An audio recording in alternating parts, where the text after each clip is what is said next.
శ్రీ గురుభ్యో నమ. శ్రీ మాతాపితృభ్యో నమ. గురవే సర్వలోకానాం విషజే భవరోగిణాం నిధయే సర్వవిద్యానాం శ్రీ గురు దక్షిణామూర్తయే నమ.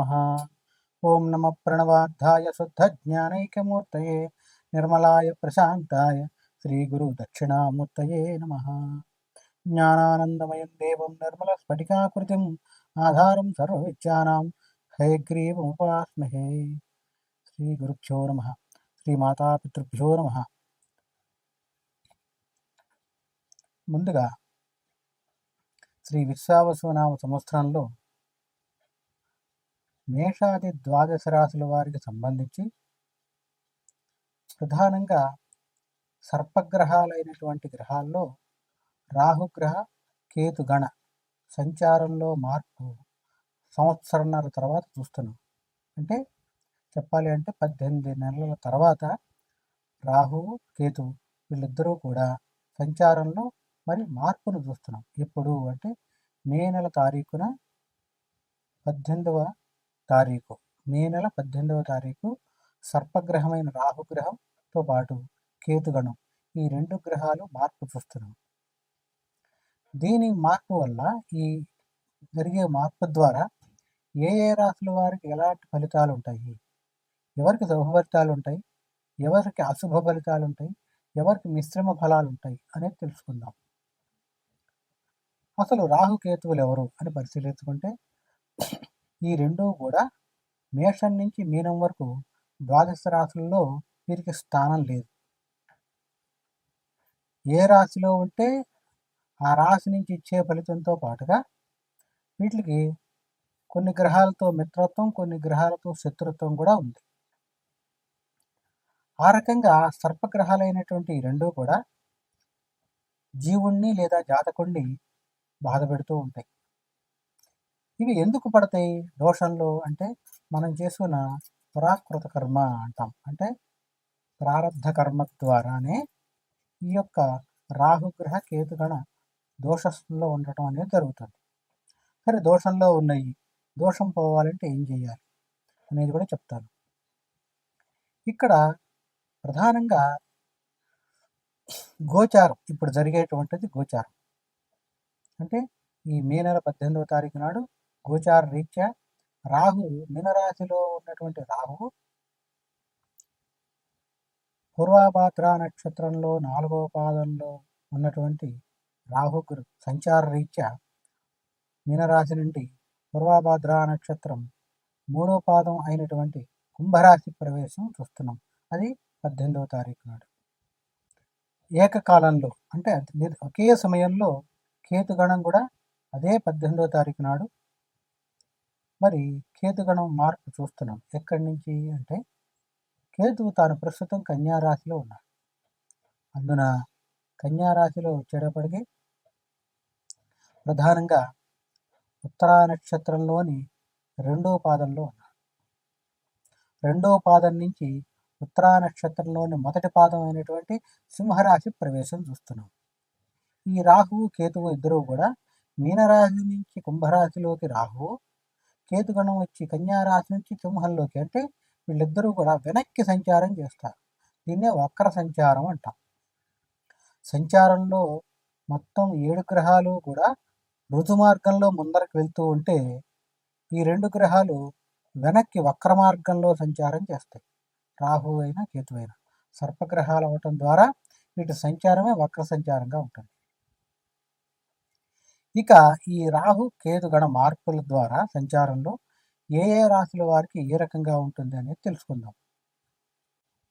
ఇక్కడ ప్రధానంగా చూడాలి అంటే రాహు కేతువు జన్మజాతక చక్రాన్ని పరిశీలించుకుంటే, ఉదాహరణ జన్మజాతక చక్రం అంటే ఎలా తెలుస్తుంది? జన్మించినప్పుడు ఉన్నటువంటి సమయం, తారీఖు అనుసరించి వచ్చేటువంటి జాతక చక్రాన్ని జన్మజాతక చక్రం అంటాం. ఇంగ్లీష్లో బర్త్ చార్ట్ అంటాం. కొంతమందికి రాహు జన్మజాతక చక్రంలో బర్త్ చార్ట్లో 5వ ఇంట్లో, 4వ ఇంట్లో, మరి 7వ ఇంట్లో ఇలా చూస్తూ ఉంటాం. 4వ ఇంట్లో ఉంటే మటుకు ఈ సర్పగ్రహాలు వాహన స్థాన సర్పదోషం అంటాం.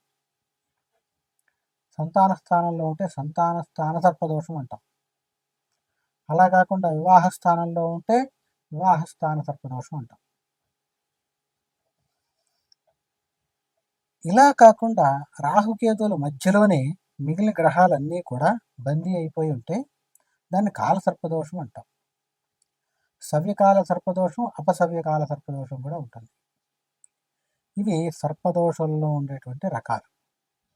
సరే, ఏ దోషం ఎలా ఉన్నా ఏం చేస్తే విరుగుడు అనేది నేను ఈ వీడియో చివరిలో చెప్తా. అంటే ఏ రకంగా చేస్తే ఏ రాశి వారికి పరిహారం బాగుంటుంది అనేది నేను చివరిలో చెప్తాను.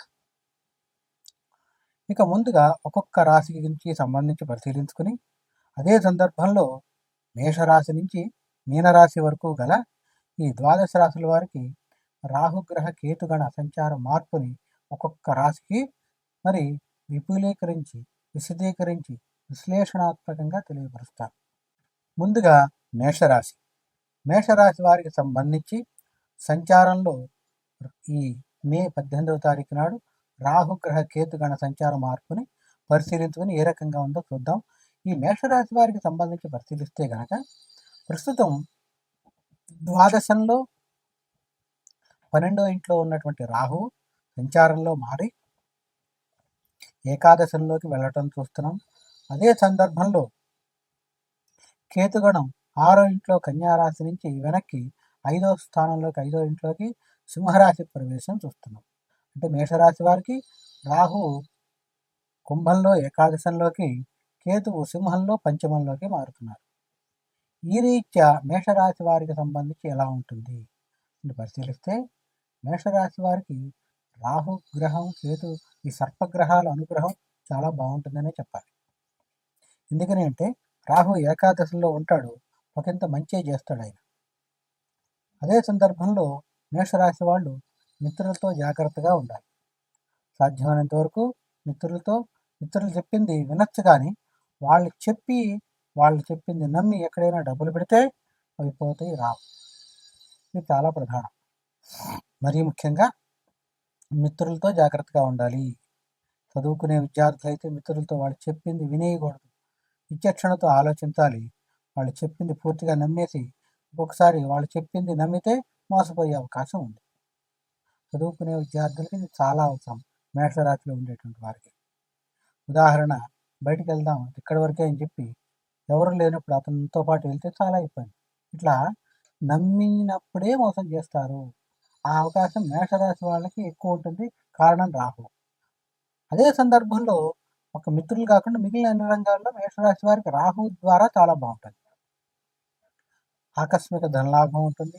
ఒక్కొక్కసారి ఇంత ఏలినాటి శనిలో కూడా కొంత ధనం పరంగా డబ్బు వచ్చేటువంటి అవకాశం ఉంది. మేషరాశి వారికి డబ్బు పరంగా కొంత లాభాన్ని పొందుతారు. ఇక కేతువు సంచారంలో పంచమంలో ఉండటం ద్వారా సంతానానికి సంబంధించినటువంటి ప్రత్యేక శ్రద్ధ కూడా అవసరమనే చెప్పాలి. అంటే సంతాన పరంగా ఏదైనా అవసరమయ్యి డబ్బు ఖర్చేటువంటి అవకాశం ఉంది. ఈ యొక్క మేషరాశి వారికి సంబంధించి పరిశీలిస్తే కనుక ఇందులో ఉన్నటువంటి అశ్విని నక్షత్రం 4 పాదాలు, భరణి నక్షత్రంలోని 4 పాదాల వాళ్ళు, మరి కృత్తికా నక్షత్రం మొదటి పాదం, ఈ 9 పాదాల వాళ్ళకి కూడా ఈ యొక్క రాహుకేతు మార్పు సంచారంలో యోగిస్తుందనే చెప్తాం. మరి ఇంత యోగిస్తున్నా కూడా కలిసి రావట్లేదండి అని మీకు అనిపిస్తే కనుక మీ యొక్క వ్యక్తిగత జాతకాన్ని ఒకసారి పరిశీలించుకొని ఎక్కడైనా దోషం ఉందేమో సరి చేసుకుంటే మటుకు ఖచ్చితంగా శుభ ఫలితాన్నే పొందుతారు. ఇది మేషరాశి వారికి సంబంధించినటువంటి మరి ఈ యొక్క సంచారంలో ఉన్నటువంటి రాహుగ్రహ కేతుగణ మార్పు. శుభం. స్వస్తి.